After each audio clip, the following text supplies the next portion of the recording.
before we officially make these controls, let's go ahead and freeze those transformations. Because we move them, I want to make sure that they're zeroed out, so that way when we use them as a control, when we zero them out, they go back to this position and not their position wherever they generated. So again, that modify and freeze transformations, and there, boop, there we go. Might as well do it on the other one, and freeze transformations. Alright, so now these guys are ready to go. Now, what I'm going to have to do is parent this IK to this IK, and then this IK to this IK, and then the IK here to this control. Alright, so what I want to do is, come on in here, I'm going to grab, I'm going to go ahead and turn off the polys here. Grab this IK, and shift click with this guy, and press P.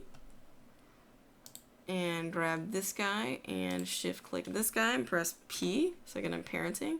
Then I'm going to shift click the ankle and the guide and P.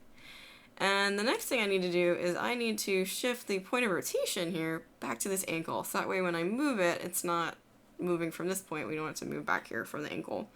So in order to do that, I need to hold down the D and V keys. So what that's going to do is D is going to activate the pivot point move tool, and V is going to snap it to a joint. So I'm going to hold down D and V, and it's going to try to find a joint here. Alright, see if we can scooch it over just a bit. Or, there we go, nice and right on that ankle. Very cool.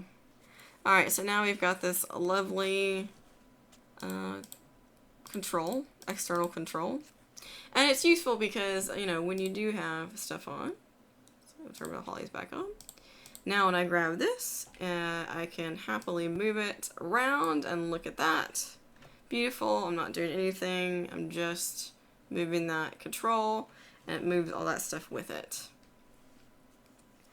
Okay, so the next thing we're going to do is make a pole vector constraint for this knee here, so that way it doesn't bend back, because right now it's gotta go a little back, although it's not terrible, but just to ensure that this guy goes forward. And I'm going to go ahead and reset that position as well. So let's do that. That's why we zeroed out froze transformation, so that I can do that, and we're back to 0 again.